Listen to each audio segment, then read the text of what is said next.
Good morning. Let us talk about another topic in infertility today, something called AMH.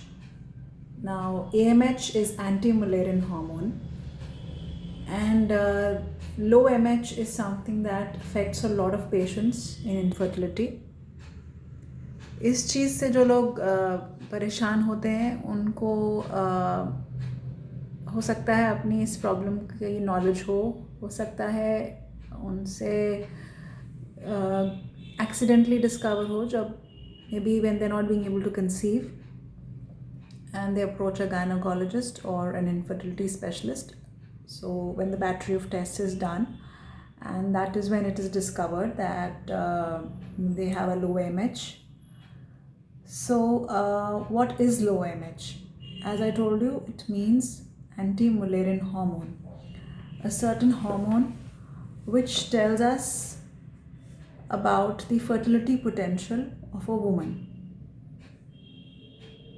तो जो उसके ovaries में जो फॉलिकल्स होते हैं हर लेडी के जो फॉलिकल्स हैं वो डिटर्मिन होते हैं कि उनकी एज क्या है. उम्र में जैसे जैसे बढ़ती हैं उस तरह से उनके फॉलिकल्स ख़त्म होते चले जाते हैं. तो ये AMH उम्र के साथ कम होता चला जाता है. बट कई बार हम देखते हैं कि even young women can have a very low MH. सो इस लो MH का कारण कभी कभी जेनेटिक कॉजेज़ होते हैं. कभी कभी होता है कि कभी पहले कोई किसी किस्म का कैंसर रहा जिसके लिए कीमोथेरेपी मिली, रेडियोथेरेपी मिली. कोई ऑटो इम्यून डिजीज़ है उनको. और बहुत से केसेस में कई बार क्रॉनिक इलनेसेस, अगर डायबिटीज़ है, कुछ ऐसी इलनेसेस जो बचपन से उनको परेशान कर रही हैं. And many a times there is no reason whatsoever, and तब हम उसको इडियोपैथिक कहते हैं, यानी हमें कारण ही नहीं मालूम है कि उनको ऐसा लो MH क्यों है. अब लो MH होने से क्या क्या चीज़ और क्या क्या परेशानी फेस करते हैं हमारे पेशेंट्स. क्योंकि मैंने कहा कि इनफर्टिलिटी का टॉपिक है तो डेफिनेटली इनफर्टिलिटी तो कॉज करेगा ही. इसका मतलब उनके जो एग्स बनाने का पोटेंशियल है वो कम है, जो उनकी उम्र में नॉर्मली जितना बाकी लोगों में पाया जाता है उनसे कम होगा. और वो डिटर्मिन्ड होगा कितना कम AMH है. AMH के रेंजेस होते हैं, नॉर्मल वैल्यू उससे कम या नॉर्मल से ज़्यादा. तो जो नॉर्मल से कम है उसमें ज़्यादातर हम मानते हैं कि 1.2 से कम को कम मानते हैं. और उसमें अगर किसी का 0.5 से भी कम है तो वो बहुत ज़्यादा कम माना जाएगा. एक और चीज़, जैसे मैंने पहले कहा, एज से बहुत फ़र्क पड़ता है. अगर एक यंग पेशेंट है जिसका AMH कम है और एक उससे उम्र में ज़्यादा पेशेंट है जिसका AMH कम है, तो डेफिनेटली जो यंग पेशेंट है उसका प्रोग्नोसिस या फिर उसका सिस्टम बेटर रिस्पॉन्ड करेगा ट्रीटमेंट को कंपेयर टू अ लेडी जिसकी एज ज़्यादा है.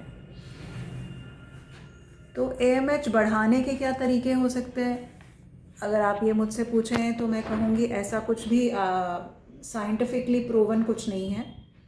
मगर डेफिनेटली हम उन पेशेंट्स को जिनका AMH कम आता है उनको कहेंगे कि आप हेल्दी डाइट लें which is rich in fresh fruits, vegetables, antioxidants which are found in nuts. दूसरा हम ये कहेंगे कि डेफिनेटली आप एक इनफर्टिलिटी स्पेशलिस्ट के पास आएंगी तो वो कुछ ऐसी दवाइयाँ स्टार्ट करेंगी जिससे कि आपको मदद हो. बट एज सच AMH बढ़ेगा नहीं, बट आपको मदद होगी कि अगर आपका ट्रीटमेंट स्टार्ट करें तो आपको फ़ायदा रहेगा इन सब दवाइयों से जो शुरू किए जाएंगे आपके लिए. तो अब आप कहेंगे कि ऐसा मैंने क्या किया या ऐसा मैं क्या कर सकती थी कि मेरा AMH ठीक रहता. तो एक्चुअली ये बहुत ही मुश्किल है प्रिडिक्ट करना कि आपकी तरफ से कहाँ पर गैप रहा. ज़्यादातर जैसे मैंने कहा इसका कोई ना कोई कारण होता है, और अगर कारण नहीं मिलता तो हम इडियोपैथिक कैटेगरी में डालते हैं. तो कोई ऐसी चीज़ हम खाते या कोई ऐसी आदत हम डेवलप करते जिससे कि हमारा AMH नहीं गिरता, तो बहुत से केसेस में इनफैक्ट ये पिन पॉइंट करना मुश्किल रहता है. अब लो MH वाले पेशेंट्स के पास ऑप्शन क्या है. ऑप्शन है आप लोगों के पास कि एक तो आप अपनी सिचुएशन को असेसमेंट जल्दी करिए. आपको कंसेप्शन की प्लानिंग जल्दी करनी पड़ेगी। अगर आप यंग हैं तो थोड़े 6 महीने 8 महीने तक अपने आप से ट्राई करिए। अगर आपकी एज ज़्यादा है तो डेफ़िनेटली हमें ज़्यादा अग्रेसिव ट्रीटमेंट करना रहेगा। हम आपके AMH के वैल्यू के हिसाब से हो सकता है हम आपको IUI का ऑप्शन दें, बट अगर आपका AMH बहुत कम है, हो सकता है हम सीधे ही आपको IVF के लिए जाने के लिए बोलें। और कई बार IVF करते समय भी अगर इनका बहुत कम AMH रहेगा, हो सकता है हमें एग्स ही ना मिल पाएँ। तो ऐसे केसेस अब मुश्किल होते हैं हैंडल करना, बट डेफिनेटली हमारे पास है उपचार, हमारे पास है treatment options. So it will all depend कि आप हमारे पास आएंगे, हम आपका असेसमेंट करेंगे, हम आप लोगों को समझाएंगे कि आपके सिचुएशन में क्या सही रहेगा। सो प्लीज़ पेशेंट्स जिनका AMH कम है, आप समय बर्बाद ना करें, आप अपनी डॉक्टर इनफैक्ट इनफर्टिलिटी स्पेशलिस्ट से ही मिलिए और इधर उधर जाने में अपना टाइम मत वेस्ट करिए। So this is something very important.